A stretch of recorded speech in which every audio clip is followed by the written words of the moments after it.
नमस्कार व्ह्यूअर्स, तुम्हा सर्वांचं स्वागत आहे चॅनल आयकॉनिक एज्युकेशन 7 मिलियनवर। आज आपण या व्हिडिओमध्ये इयत्ता 8वी विषय इतिहास यामधील 12वा चॅप्टर स्वातंत्र्यप्राप्ती त्यातील काही क्वेश्चन आन्सर पाहणार आहोत। हा आपला पहिला भाग आहे आणि जर तुम्हाला दुसरा भाग पाहायचा असेल तर या चॅनलच्या एंड स्क्रीनला मी त्याची लिंक दिलेली आहे, तिथून तुम्ही तो व्हिडिओ पाहू शकता।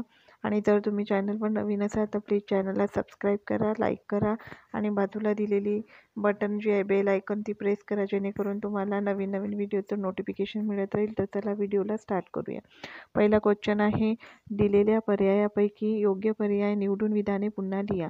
त्यामधला पहिला प्रश्न आहे, हंगामी सरकारची रिकामी जागा हे प्रमुख होते, तर पंडित जवाहरलाल नेहरू हे याचं उत्तर आहे। त्यानंतर दुसरा प्रश्न आहे, भारत आणि पाकिस्तान या दोन स्वतंत्र राष्ट्राची निर्मिती करण्याची योजना रिकामी जागा यांनी तयार केली, याचं उत्तर आहे लॉर्ड माउंटबॅटन। त्यानंतर दुसरा प्रश्न आहे, पुढील प्रश्नांची एका वाक्यात उत्तरे लिहा। बॅरिस्टर जिन्ना यांनी कोणत्या मागणीचा आग्रहाने पुरस्कार केला? या प्रश्नाचं उत्तर आहे पेज नंबर 132 वर। तर व्हाईसरॉयच्या कार्यकारी मंडळामध्ये सुचवण्याचा अधिकार केवळ मुस्लिम लीगला असावा असा बॅरिस्टर जिन्नांनी आग्रह धरला। त्यानंतर पुढील प्रश्न आहे, त्रिमंत्री योजनेत सहभागी मंत्र्यांची नावे। याचं सुद्धा उत्तर 132 पेज नंबरवर आहे। पॅथिक लॉरेन्स, स्टेफन क्रिप्स आणि एव्ही अलेक्झांडर ही त्रिमंत्रीमधील नेत्यांची नावे होती।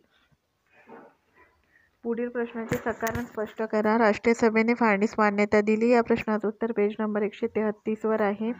देशाचे ऐक्य टिकून ठेवण्यासाठी राष्ट्रीय सभेची भूमिकेचा मूळ आधार बनलेला होता, परंतु मुस्लिम लीगने पाकिस्तानच्या निर्मितीचा हट्टास धरला, त्यामुळे फाळणीशिवाय दुसरा पर्याय नव्हता। राष्ट्रीय सभेने अत्यंत नाईलाजाने फाळणीच्या निर्णयाला मान्यता दिली। त्यानंतर प्रश्न नंबर 2 आहे, हंगामी सरकारचा कारभार सुरळीत चालू शकला नाही। हंगामी सरकारमध्ये सामील न होण्याचा निर्णय सुरुवातीच्या काळात मुस्लिम लीगने घेतला होता। काही काळानंतर मुस्लिम लीग हंगामी सरकारमध्ये सामील झाले, परंतु मुस्लिम लीगच्या नेत्यांनी अडवणुकीची भूमिका घेतल्यामुळे हंगामी सरकारचा कारभार सुरळीत चालू शकला नाही। त्यानंतर पुढील प्रश्न आहे, वेव्हल योजना यशस्वी होऊ शकली नाही।